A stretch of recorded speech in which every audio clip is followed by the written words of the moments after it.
Hello there guys, welcome to my Crackbook page, and then this will be downloaded and put onto my YouTube after.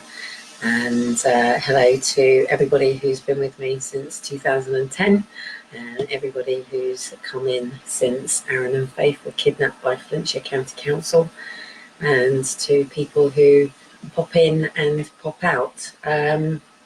This is going to be a very, very, very different message today, and the reason is, and that I've decided to do this, is because my life has just taken a very different direction, and that today, while I was out today, as people know, as soon as Aaron and Elijah and Shiloh have had their sleep, Elijah doesn't necessarily sleep right now, but I take the boys out into my local area, and there's hundreds and hundreds of kids here, hundreds of kids. You don't see many parents, but there are hundreds of children here.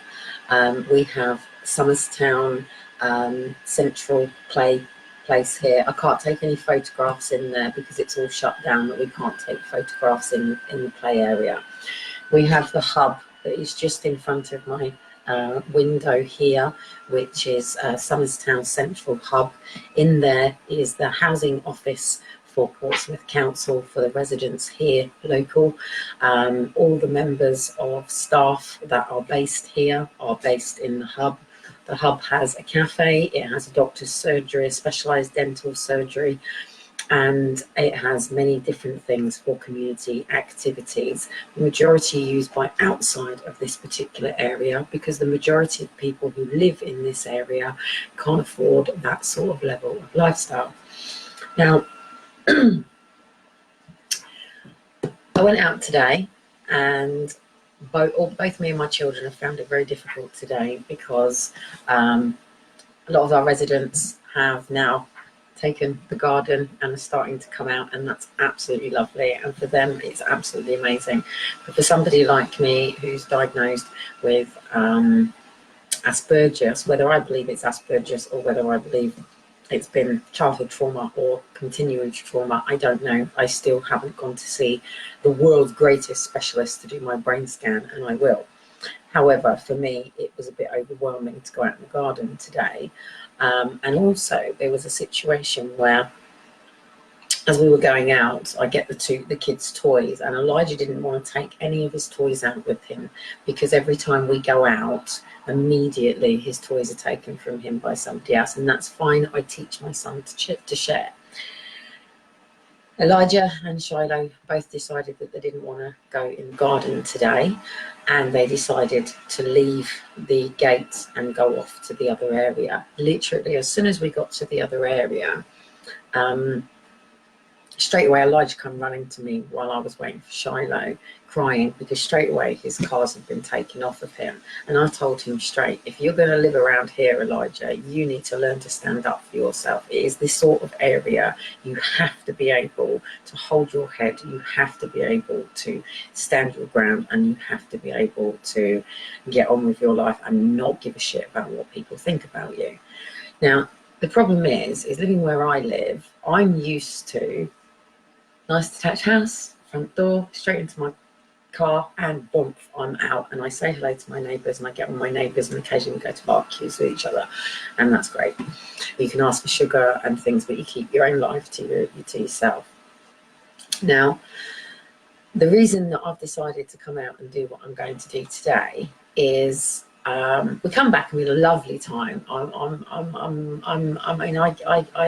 I get on with all of the kids here. I speak to all of the kids here. I speak to all of the parents here. As people know, I am very bang in your face about forced adoption exposed. I will never, ever, ever say that I have just 2 children or that I have Liam with me, and I will never deny Aaron and Faith. Now, the reason I'm going to do this today is, as I came out of Adventure Playground today, there's been a little girl who's been a bit cocky with me the last couple of days. And she's rightfully so. I can't talk about her without her permission, or certainly not without her mother's permission. So I'm not going to particularly talk about any particular one child. I'm going to talk about a group of children that approached me today. And it was a group of children.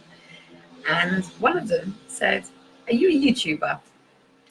And I said, "Yes, I am actually, but I'm not a YouTuber. I'm more on Crackbook." And they said, "Oh, I know." And I said, "Okay."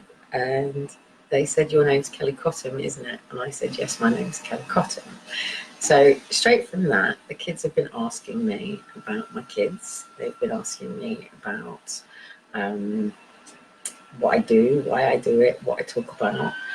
And obviously, lately, I've been talking a little bit more personal about my struggles with dealing with my grief and my trauma, and also not being the person that I need to be because of the social anxiety, the the stress, and the responsibility that comes with living here when you're a resourceful person. Now, when I woke up this morning, I went out to do my normal DINF pickup for my first flag of the morning. Liam had a day off today and we were getting on with stuff. Well, straight away, as soon as I come through the door, bang, straight into the deputy manager. "Hey, John, just the person I need to speak to. A lot of the residents aren't particularly happy with the way things are. We really want this community centre open. We have people down here with catheters that are having to go back up 16th floors just to go to the toilet. With myself down here with a potty training mum has to put a nappy on her son because otherwise I've got to bring him all the way back up home to take him to the toilets when we're sitting out down in our communal garden."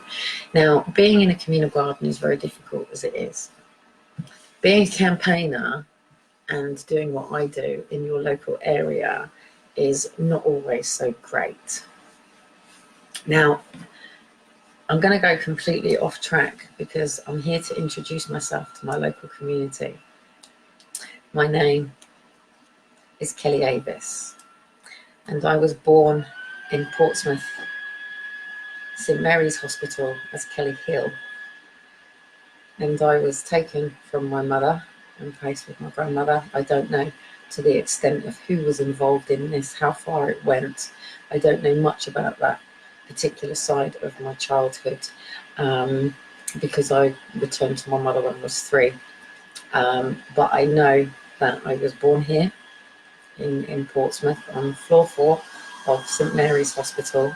I was born with Ehlers-Danlos syndrome, potentially autistic, and I was highly jaundiced. I had the cord wrapped around my neck, and I was born to a cesarean section, and then I was just thrown into a crib.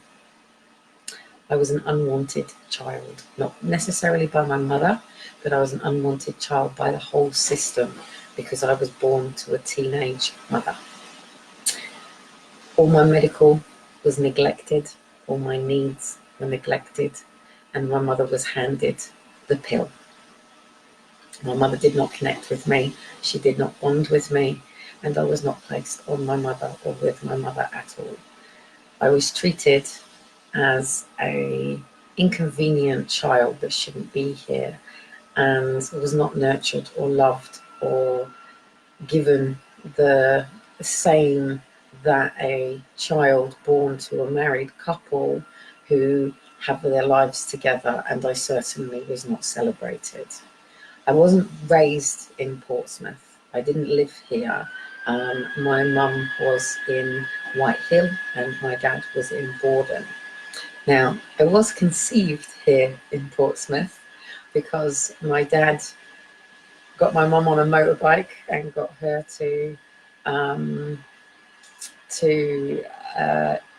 jump school for the day, and he brought her down here to Portsmouth where they went on the hovercraft, and they crossed over to the hovercraft and they went over to Hayling Island and come back, and I was conceived somewhere between this time. My mum was 15 and my dad was 17. Today that would be illegal. It was illegal back then too, so therefore I was the unwanted, unplanned pregnancy child. Now, my nan did love me, my father did love me, and my mother did the best that she could as a 15-year-old who was treated like a piece of shit. In fact, she was very bullied by my mum and told how she would never be a mother to my mum, and it made it very difficult for my mum to actually be a mother to me as a baby. From there, I have grown up on Heatherlands Estate in Headley Down, Borden, which is about 40 minutes from Portsmouth. But Portsmouth has been my childhood place of holiday, and literally every year, either my nan or my granddad has brought me back to Portsmouth. I was the little girl who stood at the back of the hovercraft, waiting for the splashback to come before the wall existed, and spent many days watching the hovercraft come backwards and forwards. And my granddad was a very typical club gurner who used to sit in the club that still exists there above the arcade, while I used to walk up and down the seafront. And pretty much every year, Borden Workingmen's Club used to bring the coach for us to come here to Portsmouth.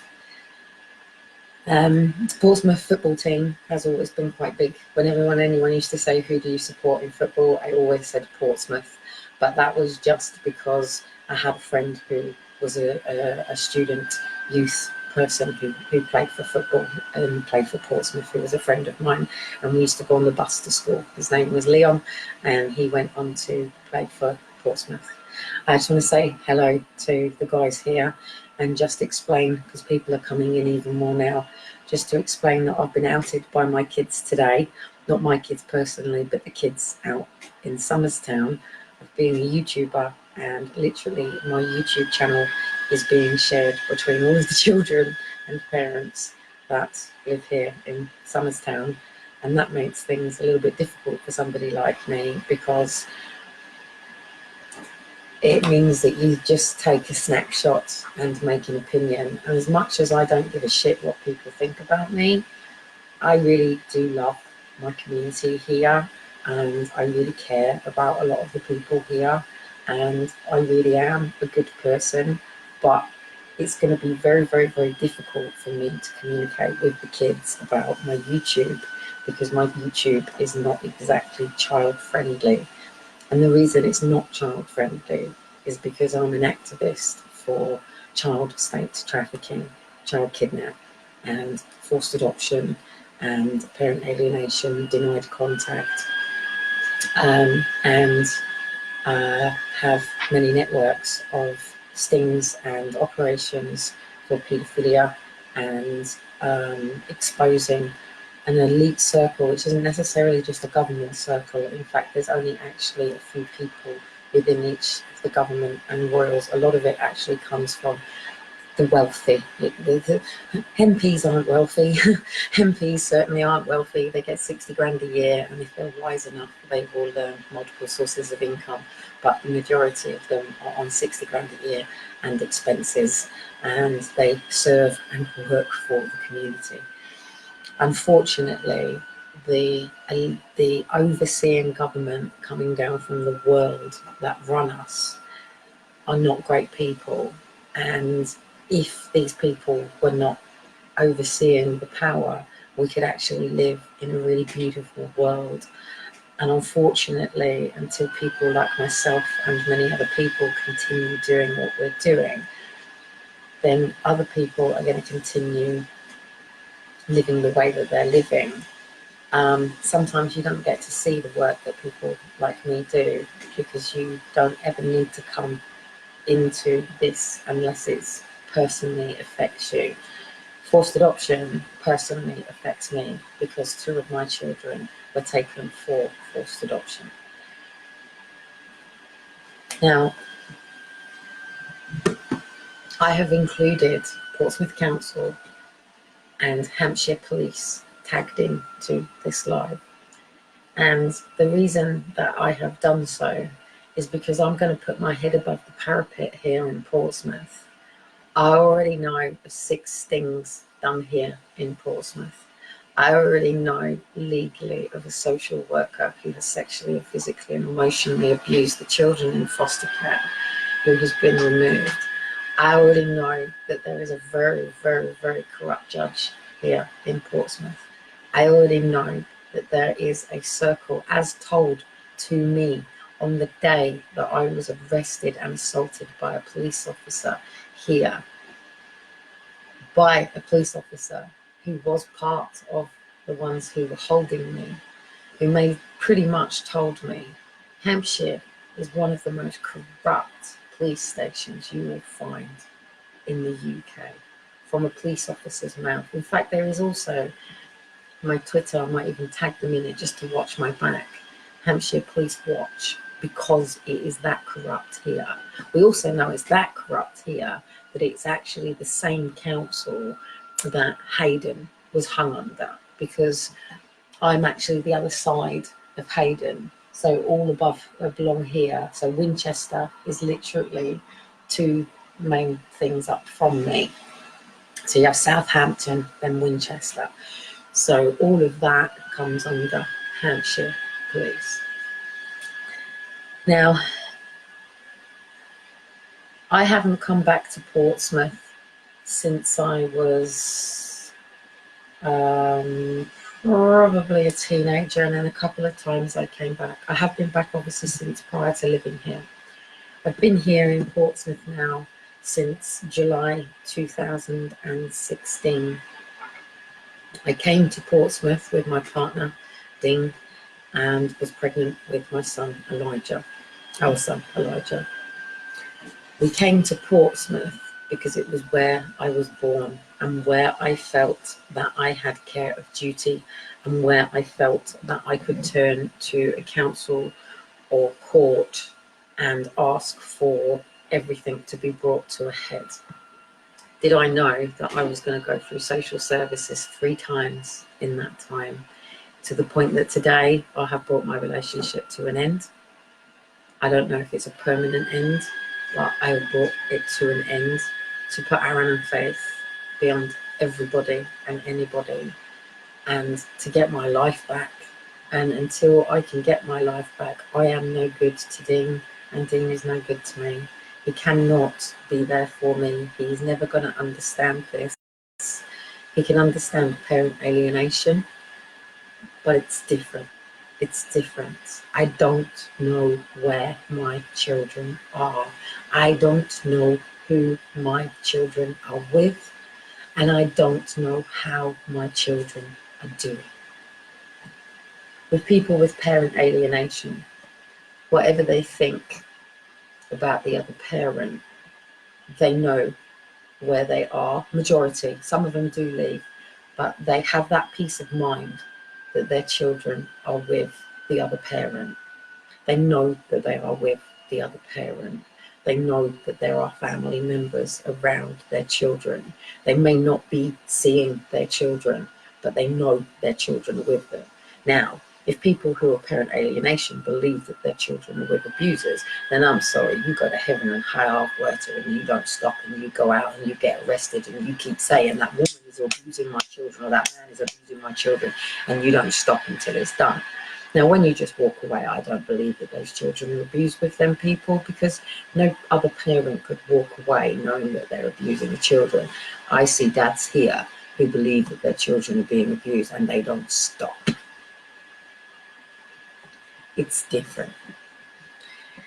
And it is certainly different when it is a newborn baby that gets taken over hours away, that you don't, and I don't get to experience this because Aaron and Faith were 2. I have a mental picture of my children in my head, and I could probably identify them by their eyes, or there would be something that when I do finally see them, I will have some form of way of creating what they might look like. When a baby is taken only hours old, they don't ever get to see an image of what their child is going to look like, because it's not until about 18 months that the features really start coming in. And most parents don't even get the time to hold and cradle their babies to get a good enough picture in their mind. And some of them are never allowed to even take a photograph of them with their babies. And sometimes people think it's too painful to take those photographs, and they don't keep those memories. I stand for every single parent or person in the UK, because you don't know how close you are to becoming like me and everybody else, because of the system that we currently live under, and we're about to become even more under.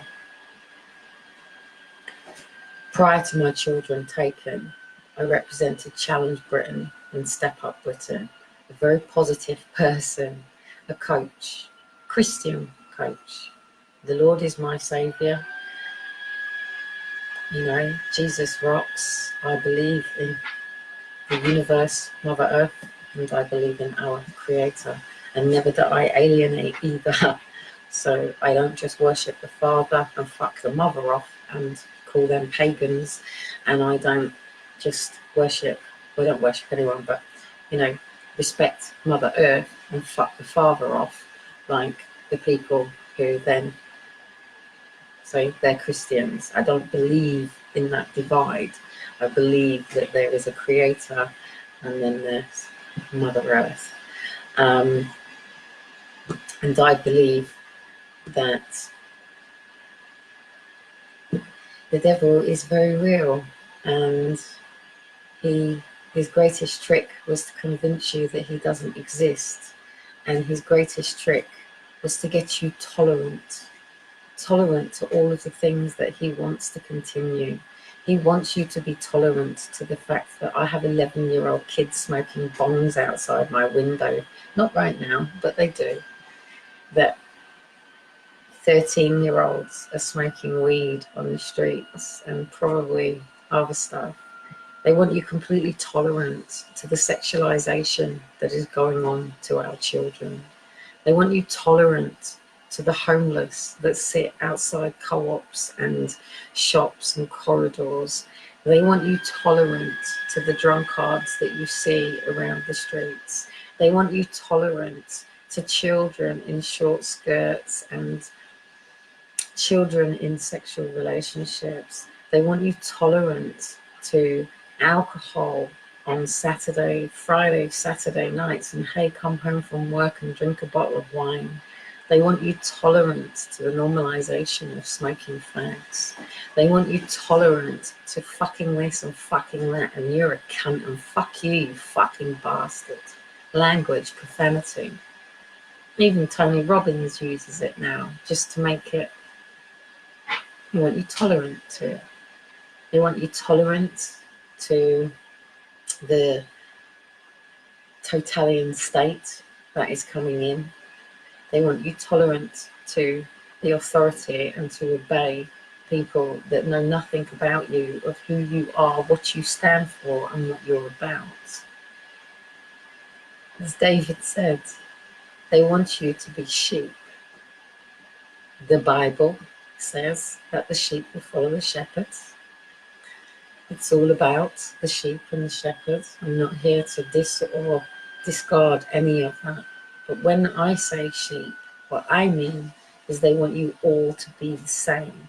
They want you all to be herded in the same way, but not to follow the shepherd in the right direction, but to be devoured by the wolf in the sheep's clothing. There's not a lot of people who will ever understand me, who will ever get me, or will ever really ever come to ever know me. I'm not here to be your friend. I'm not here to be liked. I'm not here for you to accept me as a person. I don't give a shit what you think about me. What I give a damn about is those newborn babies. Now here in Portsmouth, actually, there isn't actually that many removals from the hospital. And I've spoken to midwives all the way through. And actually, because there is a bit of an island here, Portsmouth do tend to do things a little bit different, and they're getting better, and they're getting more and more better in the last 4 years. In fact, they tell me on a daily basis, they learn from me every day. But children can't play out on the streets here. Children are in skyrise tower buildings. Yes, there is a lot of opportunity for people here, but you have to have the money to live here. There is a massive divide in poverty and wealth here, and actually there isn't actually that much wealth at all. It's a shame. It's a shame what Portsmouth has become. It's become a dumping ground. It's become a dumping ground for immigration, and they're beautiful people. It's become a dumping ground for what I call is now chav society. When you go into Portsmouth, it's charity shops, bookies, all the things that, you know, the shops are shutting down. And this is everywhere. This is everywhere. This is everywhere. If it's not a bank, it's a charity shop. It's a vape thing. You know, there's nothing real anymore in our towns and cities. You don't get to sit out really in lovely places and have a coffee. It's all commercialized. But anyway, my point being, I actually made a comment to one of the kids today, and they said, give me an example of something I've been lied to about then. And I said, you don't have to go to school. And one of them went, what? What do you mean I don't have to go to school? My mum told me if I don't go to school, she'll get arrested and go to jail. I said, yes, and that's true. And that's the state that we live in, that you don't have the freedom of choice. But when you actually do, and your mum is currently living now in complete fear that if you don't go to school, that she gets arrested, and that is the reality. And that's why I do the videos that I do, to help you understand that that's not the truth. That is just the system that's been designed and put around you, that you were born into, and you know no different. And it's going to keep happening. Children shouldn't be bullied into education. Children should love knowledge. Children should love learning. My children love learning, love discovering, because it's not forced into an education system. They love going and seeing the ants and going to museums and learning about history, because I teach them to grow through knowledge. I don't force them to go to school and then also teach them to believe in things that are not even actually fucking true. So people know how I feel about the education system. It's breeding people into an industrial that doesn't exist anymore. And actually, the majority of the children out here that go through, and actually all the through the UK that go through the education system, don't come out knowing anything about who they are. Who they are, what they stand for, what they believe in, what they're passionate about, what they love to do, what they're capable of doing, what is the best version of themselves. It's not an option. It's not even an ambition. It's not even a hope. It's not even something that's ever talked about that would even be something that would be part of their potential. And that's because this is what our government has created. And you can't blame people for what they have become because they didn't know any different. They've never been taught any different.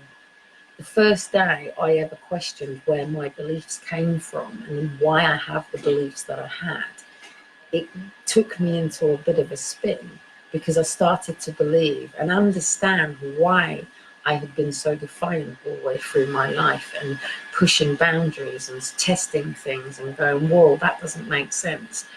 Because the reality is none of it was true in the first place. I didn't need to be woken up and getting up at 7:30 in the morning to have to go and get on a bus at the age of 4 years old, to be able to be in school for 8:45, to stand in a queue, to sit down on a carpet, to have one person sit and tell me about the fucking world who hasn't even lived in the world in the first place.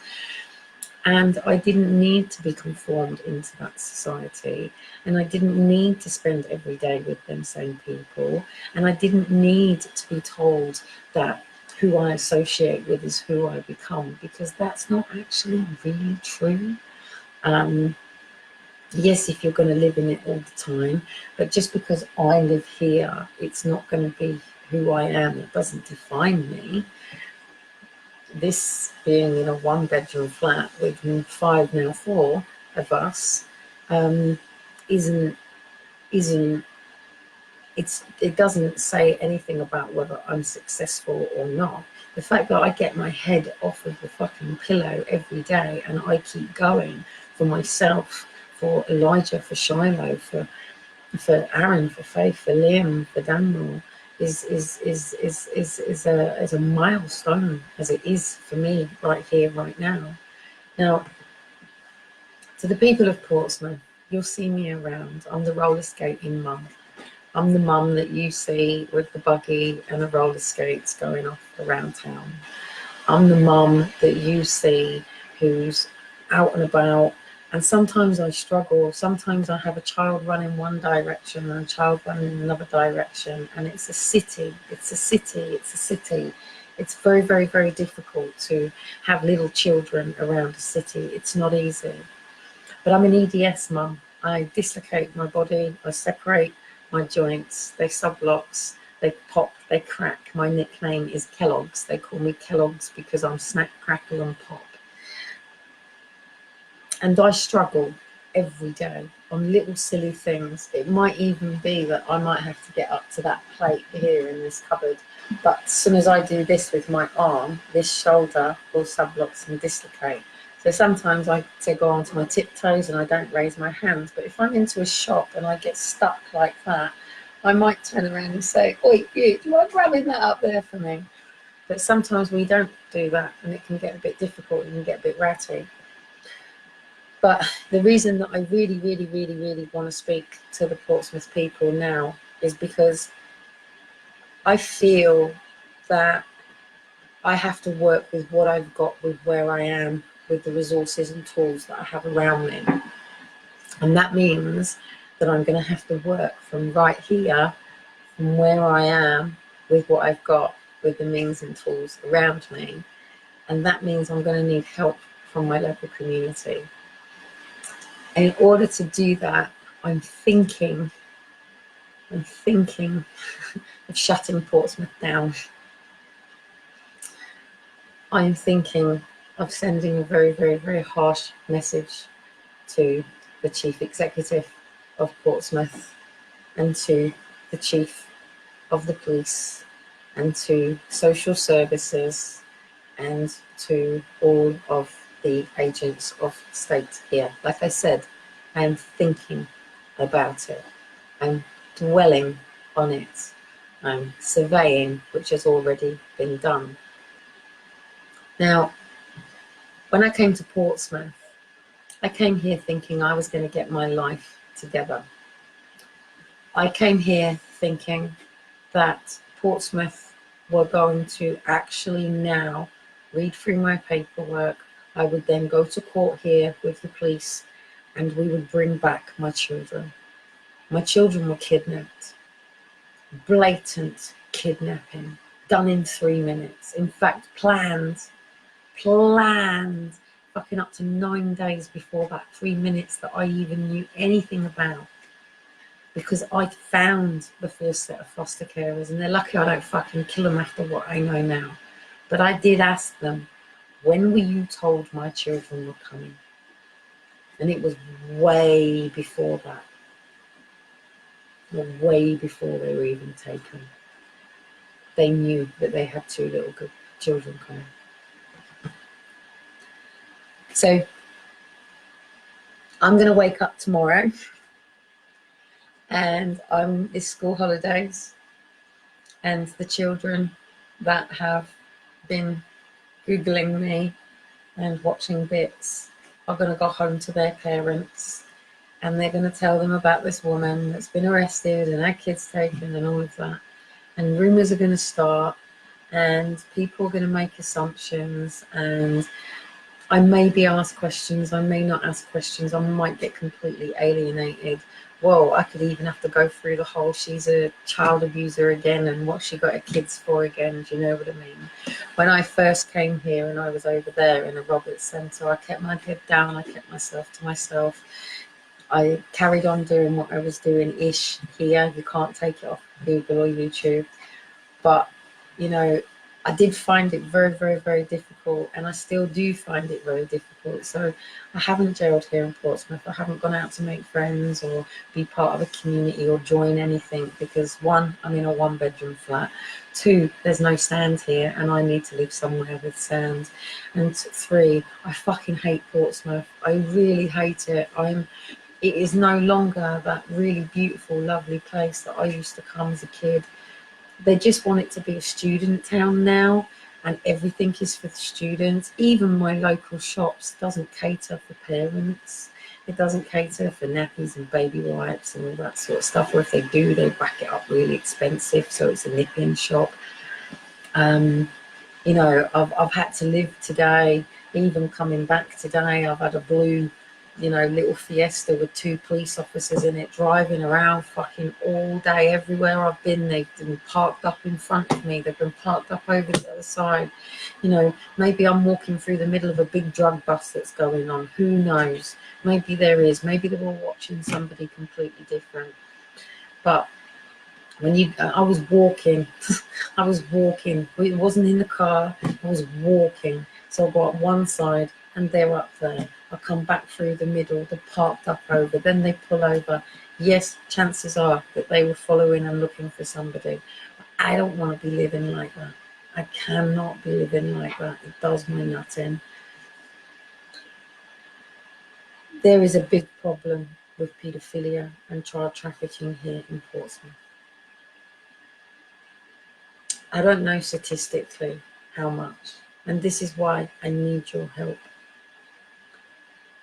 If you are experiencing sexual or physical or emotional abuse, you need to come forward. There is a child abuse inquiry, so if you do go to the police to report it, you can also let the child abuse inquiry people know, just to know that you have reported. I'm not saying that things are going to be done in the right way, but you have a right to leave. You have a right to safety. The majority of people who need to know this stuff won't ever have access to the internet. They won't ever have access to resources, because the majority of people that I'm talking about are in warehouses and units, being tied, chained, gagged, literally gagged, and are being held. I've just got 2 children in the house. 2 seconds. Just 2 seconds.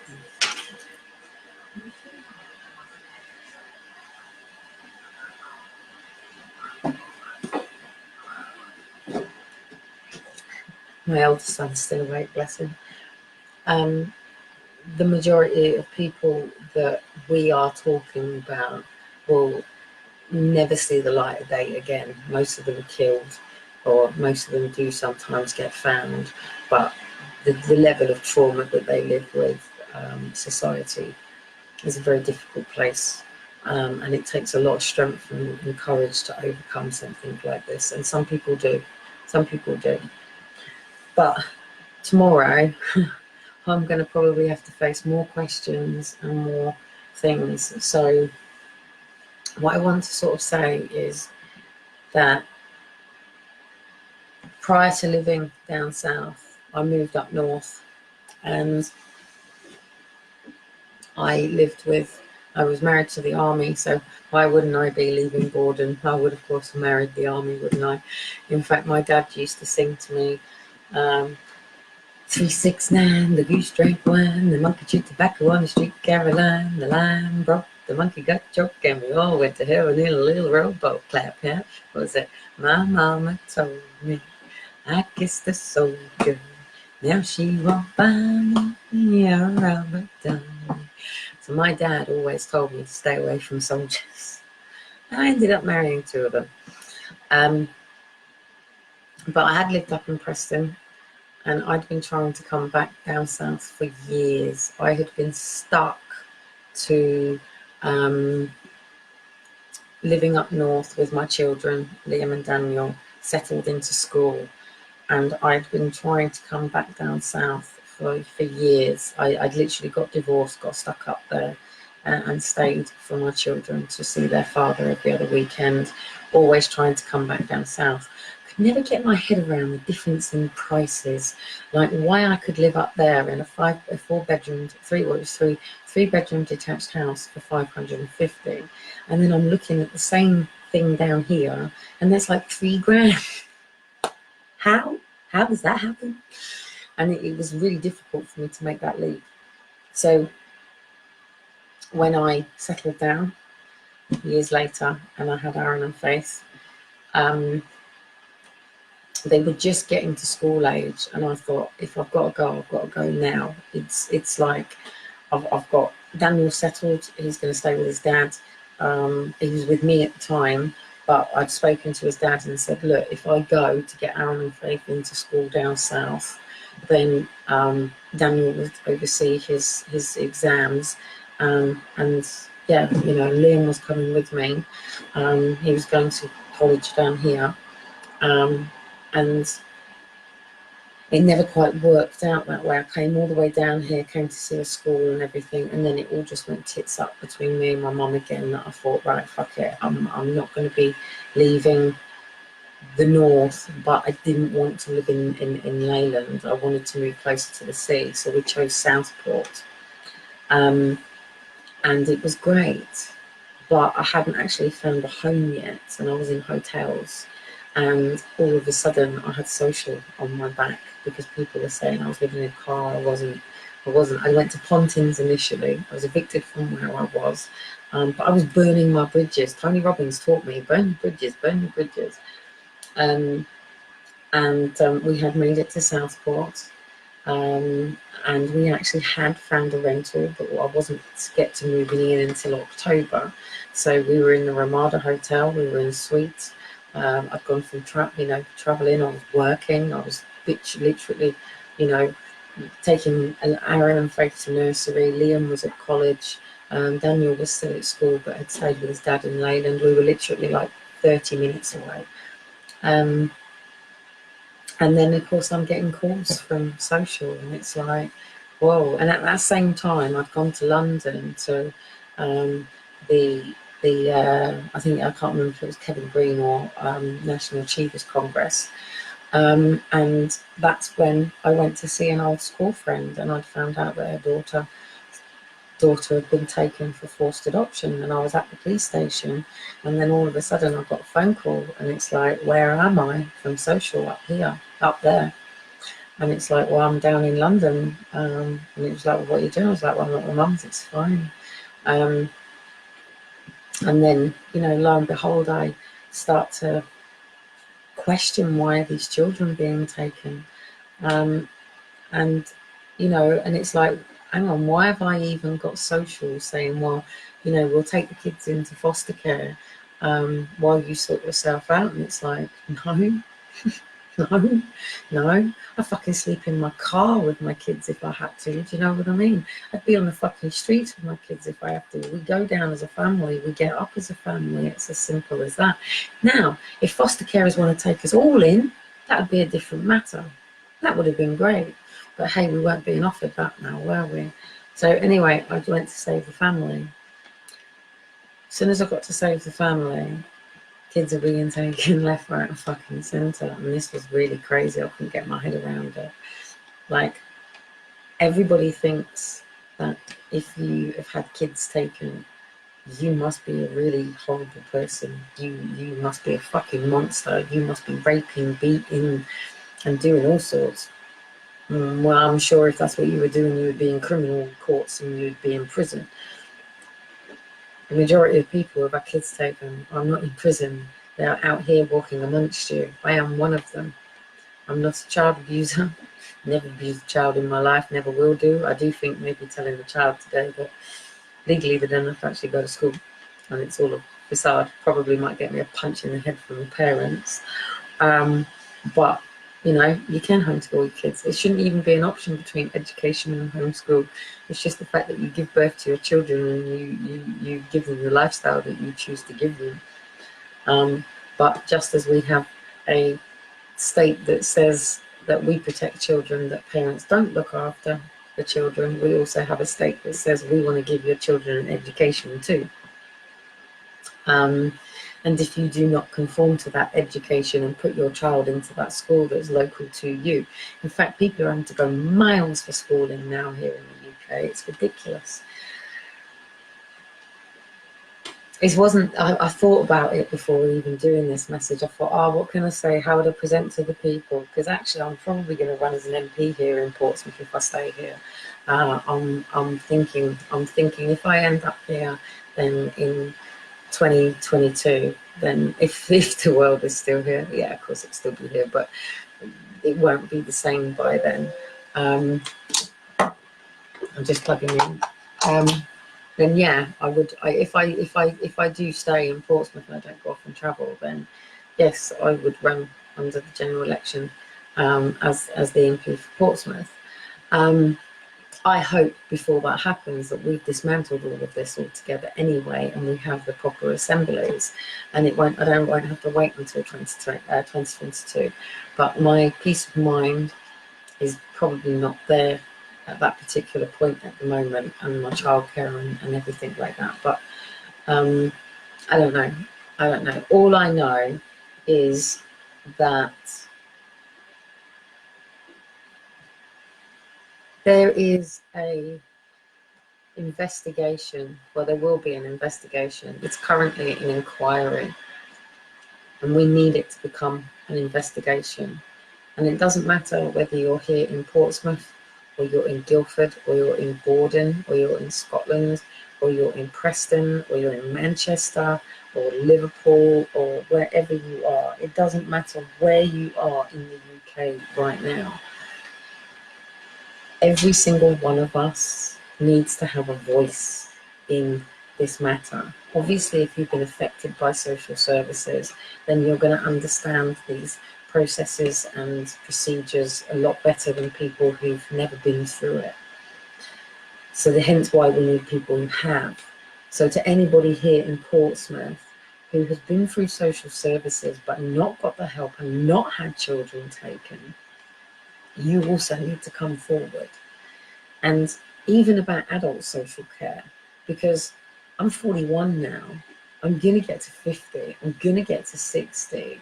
I don't have a retirement fund at this particular point, and I'm going to end up on a government pension, potentially in a government old people's home with adult social services wiping my ass because, you know, my children were taken because they were going to grow up to be my carers. So they wouldn't have grown up to be my carers. But actually, once you get to a certain age, don't all children grow up to be your carers? If not, then you are dependent on adult social care. It's as simple as that, from the cradle to the grave. So children's social care will follow our children through whether you like it or not, because multi-agency is in your school. It's in the churches, it's in the doctors, it's with your health visitor, it's with the midwife.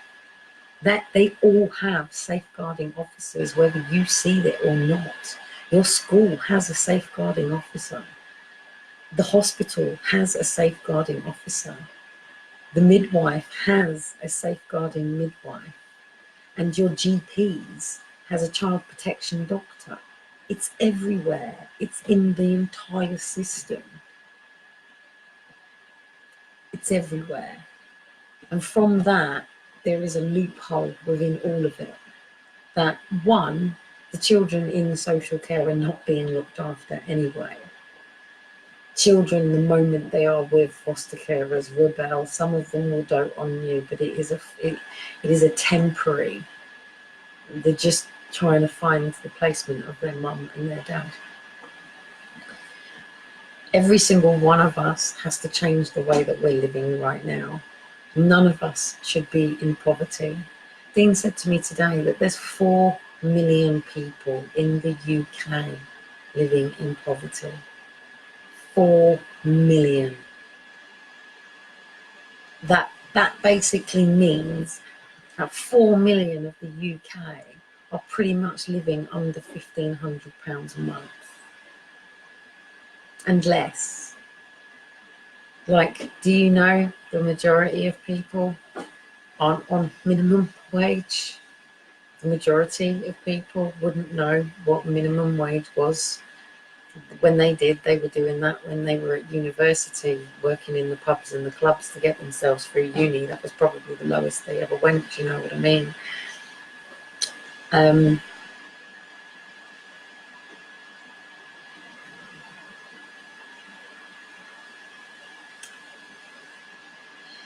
We can walk around Portsmouth and we see families out on the parks. But you know what? The majority of those are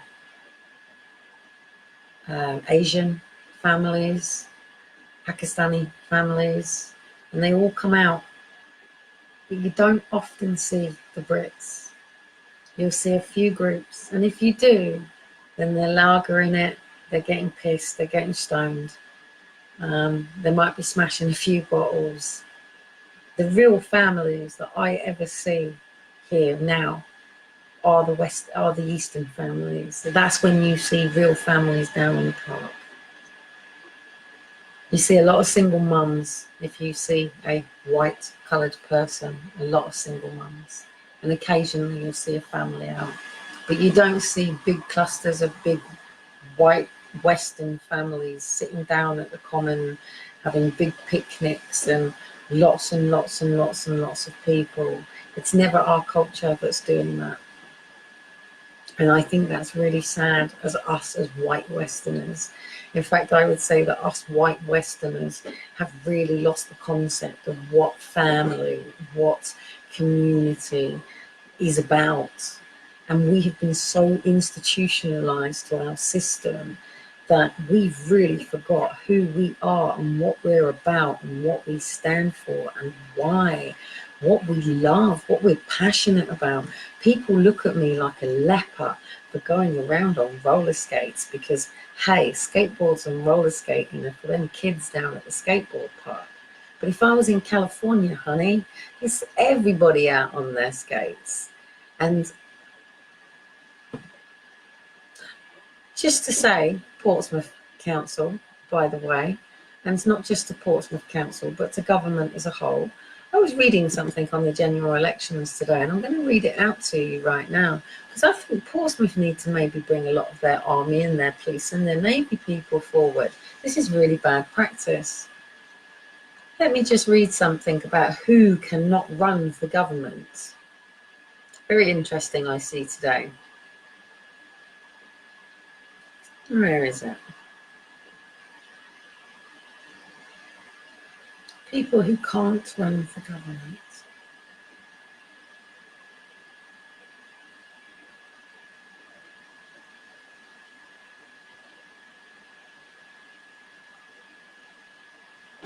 Where is it? Oh, here, how much it costs. Here we go.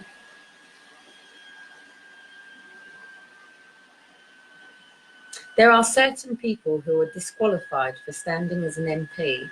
These include people of the police force, people in armed forces, civil servants, judges and peers who sit and can vote in the Houses of Lords, people who have a bankruptcy restriction order or debt relief restriction order in England, Wales and Northern Ireland, and people who have been adjudged bankrupt in Northern Ireland, and people who have had their estates confiscated in Scotland. I would say that pretty much the majority of people in the UK have some form of debt management. Many people have been through bankruptcy. The majority are civil servants, working in civil servants. And I think it's very interesting that judges can't run, the good ones. I think it's very interesting that ex-service and police are not allowed to run within Parliament. That's really crap, because wouldn't that be the second step up? If you want to stand and fight for your country out there with a gun and everything in your hands, then why would you not serve your country when you come back and become a member of Parliament? Because that's all a MP is. It's just somebody who's become a member of Parliament, somebody who speaks for the people and then stands in government and says what each constituency actually needs. That says to me alone that they have raised up, well, we know this, but they're raising, well, not even raising, but they are dumbing the majority of the people down while raising up certain people. And this is where we do talk about equality, because every single one of us as human beings have the same rights to live free, to be who you truly are, not what they want you to be, not what everybody wants you to be. And I've got to be careful now in my hometown, because now I come under scrutiny. Before it didn't matter, but now I don't know. In fact, I could be sitting here right now with somebody in my local community sitting watching me on YouTube, but not everybody watches you to support you. One thing about the people that the government has created, what they've done is they've created a class that project on each other. It's created a divide in cultures, because what they want to do is make sure that people don't rise. So straight away today, I've done a lot for my community today in government. But who do you think they're going to project on? Straight away, I got a knock on the door to say, we've spoken to the residents in the hub and not one of them agrees with you.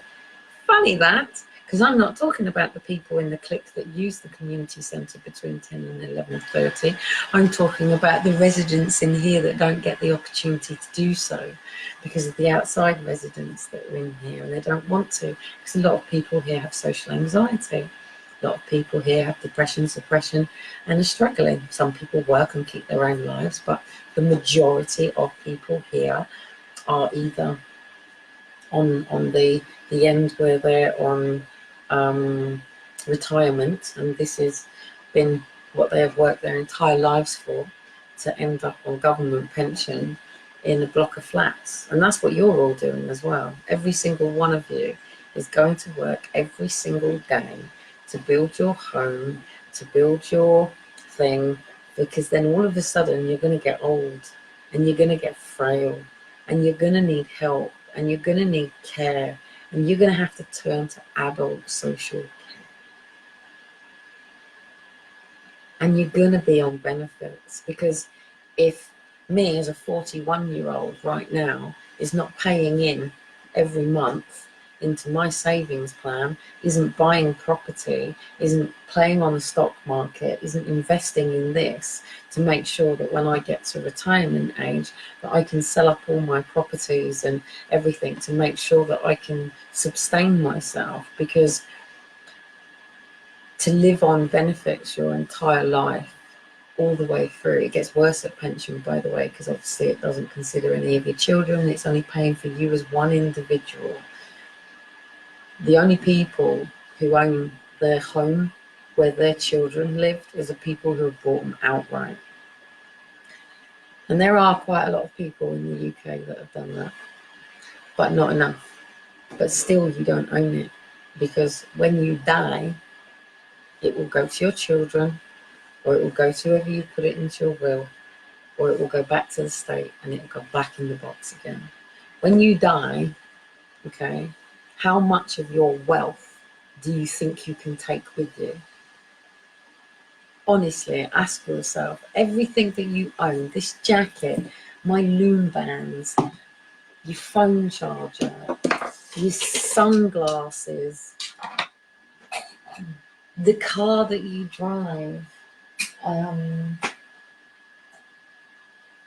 the tools that you saved up for day in, day out, to go out and buy expensive tools, to be able to go and fix people's homes, to work 7 days a week, to go and sit in your garden on a Saturday and get fucking pissed, or go out on a Friday night, to sleep it off on a Sunday and wake up and do it again on a Monday, to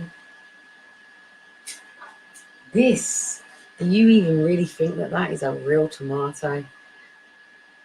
Really? Now this one isn't, because it's from a shop. Now if you'd asked me about the tomatoes that I can get from the veg garden over there, then that would be a different matter. But what is it, GM-fied bloody Monsanto freaking whatever it is tomatoes. There ain't no real tomato. It's been injected with all sorts, chemically induced. In fact, I have had these tomatoes now, because I know I haven't actually eaten them. I have had these tomatoes about 5 or 6 days now, and they're still, yeah, like that, because they have got so much shit on them to make sure that they can go from the person that's picked it off the tomato tree to stacking it up in boxes, and in that time most people are buying it, eating it fresh off their little plants, and then it's got to be shipped on a boat, put through somewhere, flown in an aeroplane, costs to other countries. We don't really here in the UK have much veg that we sell, and we certainly don't distribute that much of it. Most of it we import. In fact, pretty much everything here in the UK we import. We have no exports whatsoever here in the UK. And you wonder why I know that you're going to be fucked. We are going to be fucked if they don't sort this deal or no deal out with the EU. Start growing veg, guys, because you're going to need to. You know, start growing veg in your own garden. Start putting veg in your windowsill. Start growing veg in your neighbour's garden if you haven't got one. Start getting a community veg garden together, because you're going to need it. You'll be grateful for it soon when I say so. The same with these. Onions. All imported. We here as a community are struggling. And when I see this community, when our local park here actually provides, so literally at tomorrow at 10 o'clock, I can take my children over to that park where we will be given muffins, crumpets, stuff like that. At lunchtime, they'll be given beans on toast. And, you know, that stuff goes on all here all the time, because they know there is a mass problem with poverty here. Majority of people here in this area barely, you know, they couldn't go and sit in their Sunday dinner in the local restaurant. They couldn't go out on Saturday night for an Indian. Go down and spend whatever down at the park. It's very expensive here. In order to rentals here, for me to be able to rent a 1-bedroom or a 2-bedroom flat normal rental is going to cost me about £700-800 a month. Where I could get a full-blown 3-bedroom detached bloody house up north for that. For me to get a 3-bedroom flat here, or even actually, what do you call it, a terrace with a garden here, I'd be paying £1,200 a month. I'd be paying £1,200 a month. That's crazy, absolutely crazy.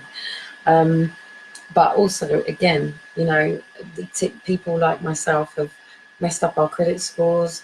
I'm a lone ranger, so I don't have guarantors, things like that. And we, the Portsmouth people, have sort of got to come together, guys. We've got to get down to that town hall. We've got to get our MPs out. We've got to get, well, the MPs are divided into, I think there's about 4 or 5 different areas around here. So there's probably about 5 people that pretty much can have a massive big say about what goes on here. The guy here, the manager that come out today, one of the women sat out there, mums today. She's had no ways of doing the paddling pool, so she brought the paddling pool back up, and I said, oh, come on, I'll see it out there later. So one of the other ones has brought a hose out. So as John was coming back in, I said, hey, John, I said, we need a full-time hose out here for the kids' paddling pools, you know. And he went, it will never happen. I went, oh, it will.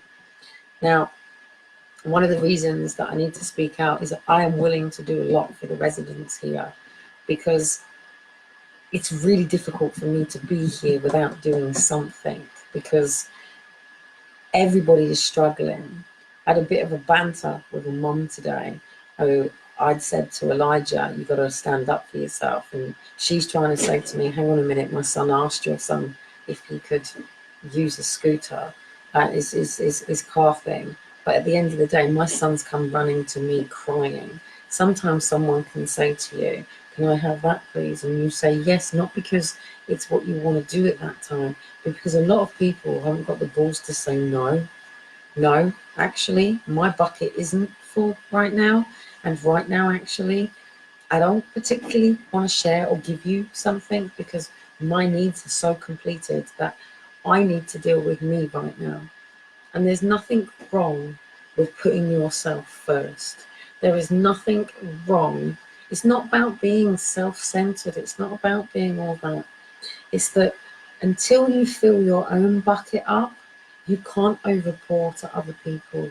Until you put yourself, and it's not even yourself first, the Lord first always, but until you receive your blessings and you can receive love and appreciate love and understand love and be love, then you will always come from a place of hate. And that's something I don't want to move into. And the last few weeks I've really struggled, and that struggle has really become because of my relationship between me and Dean. That is what rocks me more than anything. I adore Dean, love him with all my heart, mind and soul, but I don't understand what is going on at the moment, and I cannot and will not ever allow a 4-year relationship to come between me and my 23-year relationship with my son. Hands down, 23-year relationship with my son. And Aaron and Faith and all of my children will always come first. I would rather be with a man who would sleep on this kitchen floor in complete and utter overcrowdedness with all 10 of our children in a 1-bedroom flat than a man who would rather sleep on the streets and be overcrowded just because it's my son. And he's always done that. That's just blaming my son, and I won't allow my son to be blamed or put on. So I have 6 kids. I don't have 6 kids with me. If you see me around in Portsmouth, I don't have 6 kids with me. And the reason that I don't have all 6 kids with me is because my life crashed and my 2 children were taken. Not because of anything that I did wrong. It was a complete and utter fucking shambles, because we live in a system right now that is dependent, and to people out there that are using social services, especially to Portsmouth people, because I see it a lot, especially in a place like this, to people who are using social services against other people. I'm getting reported into social services. What? Because the kid's throwing a ball up against their wall, or the kids skateboards, or what? Because they're making a little bit more noise. It is so difficult to live in a community. We are not taught at school to live in communities. We are not even taught in school how to deal with the 26 other people in class. We are all part of the same thing, whether you like it or not. This apple, no, it's not apple, it's a tomato. You say tomato and I say tomato. This orange, these loom bands, this thing, Dean's sunglasses, my coat, my hair, my nose to my toes is all made of the same thing. Whether this be flesh, or whether that have its flesh, or whether that has its skin, even these, it's all energy. It's all, you can do it. I give you a trick to go before I go. I've gone way over my hour. And actually, I promised one of the girls today that I'd start doing short videos so she can watch it. I give you a trick to do before I go. If you literally rub your hands together,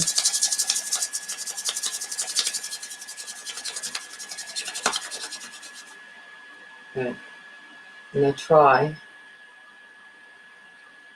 to feel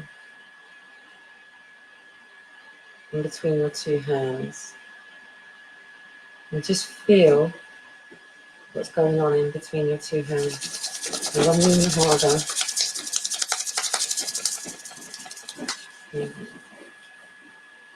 And then take the thumb and your finger. Oh, there you go. I got it.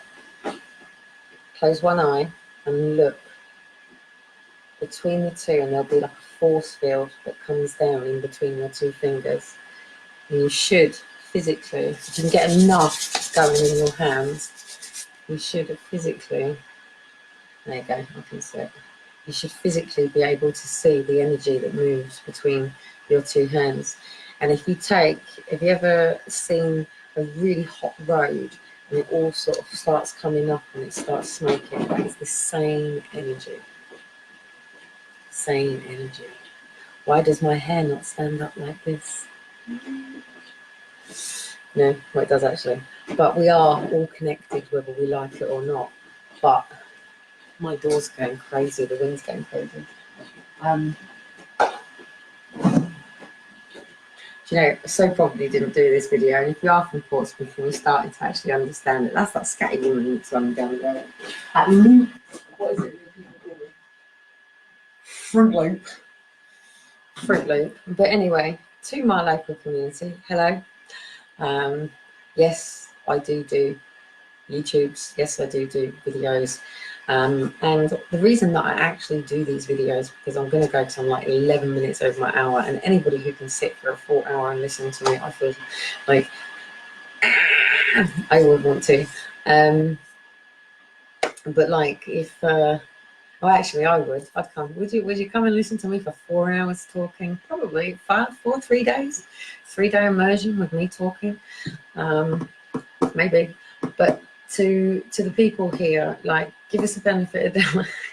If you do see me, it's cool to say hello to me and wave. I really like to say hello to people, so I don't want to have to walk and put my head down around people. I like interacting with people.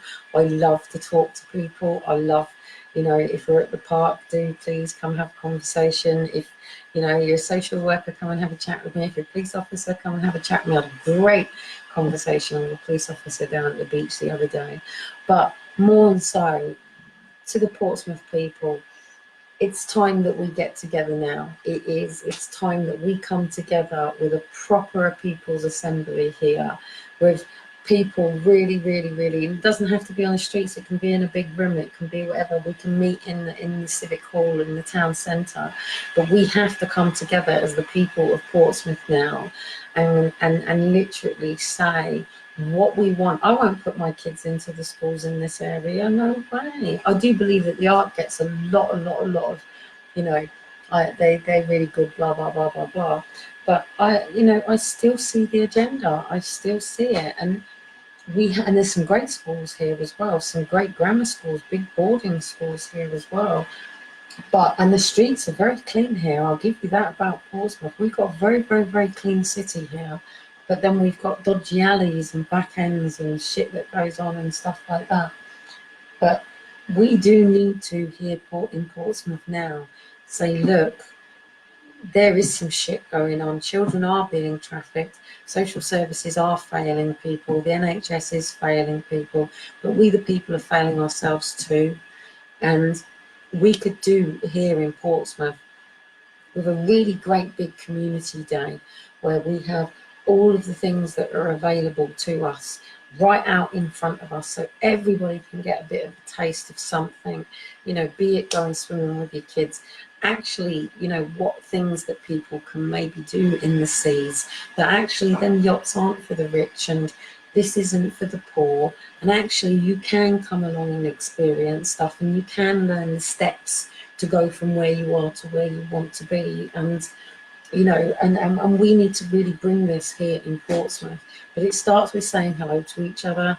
It starts with being a community. It starts with, you know, coming together to help each other out. And that may be by creating a lot of community veg gardens here, despite the salty sea air. And, you know, lots of different community projects coming together. It's not about profit and greed and stuff. It's just about like-minded people coming together, but also for the sake of against our council, because I don't like that word against, but you know, people here in Portsmouth, when you see your social worker you're meeting them in the foyer of our local council. There is no new building to itself. There is no proper place for these meetings. They're all done inside. In fact, they're done in tables in the fucking hallway of the main council. You go that way to go and get your ticket for your council tax and your parking tickets, and you go that way to go and sit in a room with social services. Fucking barbaric. Kids are meeting with their counsellors and social workers at a table in front of the general public. In fact, even out here, they're making big decisions about people's lives right in front of people, and it's not good. It's not good. So anyway, I've had a bit of a whinge today. I've gone well over, but I've put it like this more because there's going to be children showing their parents this crazy woman. So and actually they don't really think that way of me, but I wanted to put it up there, and also to the police as well, because if I have a conversation with someone's child out there and something comes back on me, I have to be able to go, wow, because when you're not a company and you're not protected and you haven't got everything in place, you're liable, therefore you're suable. So I'm in a very vulnerable situation, do you know what I mean? So my lives protect me, my lives keep me. Is that what I say? Is that not what I say? So, but to the Portsmouth people, thank you for the last 3.5 years. Some of you have been absolutely beautiful people. So the people on the streets of Portsmouth who have been angels, absolute angels, they really have. Some of the people in the shop, you've been fucking nightmare. Some of you security have been fucking idiots with egos up your asses. And some of the people who have got some lovely little shops here have been great. But I'm going to come and get to know the community a little bit more, because I want to see how people really feel. But also, my son lives here now and he wants a bit of a different life. So I feel doing stuff in my local community here is the way to go. And hopefully I'll get out of here next year or whatever, I don't know. If I'm going to be putting my book out, then I may as well start it where I was born. So hopefully this is Christmas, I should have my book launch maybe here in Portsmouth. I don't know, but to anyone out there who's got another rental, I really need a 3-bedroom rental. If anybody has one, that would be bloody brilliant. But no more than $750. That's about all I can go to at the moment because Universal Credit's pay for it. But anyone has a job, but I need a job that is paying me more. Can I have the chief executive of Portsmouth job? That would be absolutely wicked. Thank you very much. That would be great. So anyway, my life has been a bit different today. There's a couple of other things that are on my mind, but it really threw me coming in today, having sort of 20 kids stood with you, asking you bits and bobs about who you are and what you do. So if you are a parent of these children, then I'm not embarrassed or ashamed about what I do or what I've been through. What I don't want to do is overwhelm your children, because I don't know whether your children are adopted, are under social, or whether or not they might say something to you that they might have misinterpreted, or whether they're actually seeing anything through my lives that maybe they are feeding back to you, or how they may tell you about me and who this woman is with these 2 kids that's down on the park. And I might start clashing with some parents, I don't know, because it's a bit different talking about it out there, on here, sorry, and it's a bit different taking a platform in the middle of London or in the middle of a town, but it's a bit different when you are building relationships and being around people as a community. The staff here know, of course they do, but now it's completely out in my local community. So yes, I'm afraid satanic rituals are real.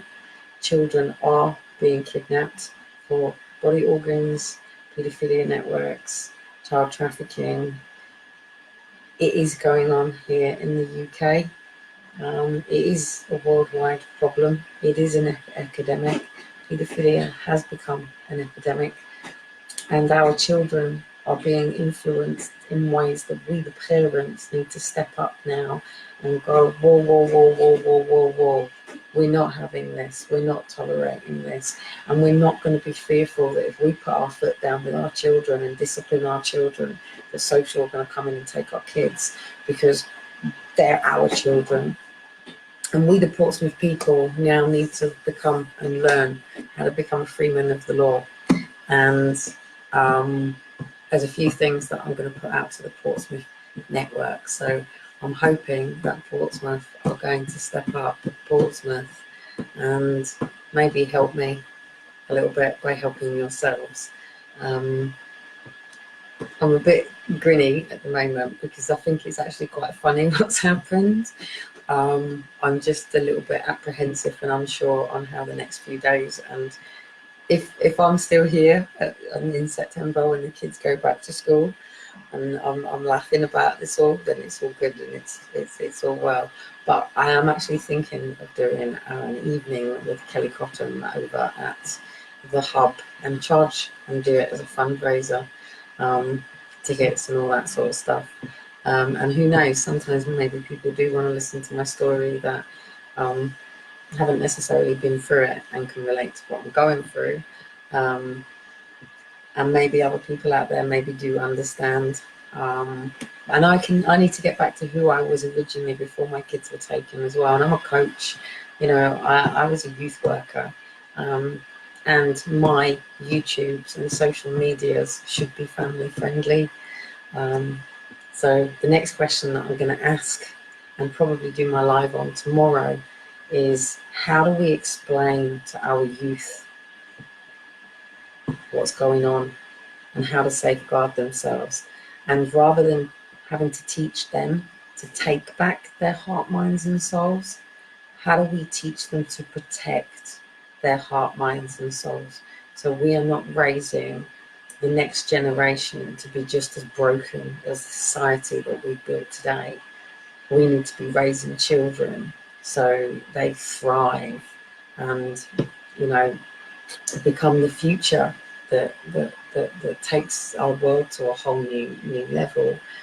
We are raising incompetent kids that are coming out of universities with degrees at 40% that are too fucking pissed to know probably what they've learned all year. And then they're going in to become our next generation of heads of states and stuff, and it's not good. It's not good. It's not good. It's not good. It's not good. It's not good. Trust me, it's not good. So anyway, I'm going to go and play with my tomato and my onion. I might even make a nice little choppy thing of onion and tomato. And go and watch a film for a bit and chill out and see how I feel about going down into the garden tomorrow at 10. I might even take my kids into the community centre tomorrow and see how it goes. Until then, I shall see you tomorrow. To the people of Portsmouth, just remember, every person that you meet is going through a battle or struggle that you know nothing about. And if we, the Portsmouth people, can start becoming happy, smiley people that say hello to each other and interact with each other, and our local shops should know everybody by name. Our local MP and councillors have no reason to not know their community. And I challenge the MPs and councillors to come and knock on our doors and not tell us what you can do for us, but ask what you can do for us. Ask us what we need. Ask us what problems that we're dealing with. And not to feel sorry or to have compassion or understanding, but to just get a general sense of what battles your local community are really dealing with and what they really, really want to be able to do. And as local MPs and members of Parliament, you should be enabling and empowering your people to be the great version of themselves. Because wouldn't you want a community of happy, healthy and thriving people, rather than the majority of people destitute, sitting on government benefit, riding off of people's hard worked money that is being dragged from them, raped and pillaged out of their wages, to then pay for the people that you want to keep on the benefit system because you don't want them to be part of society.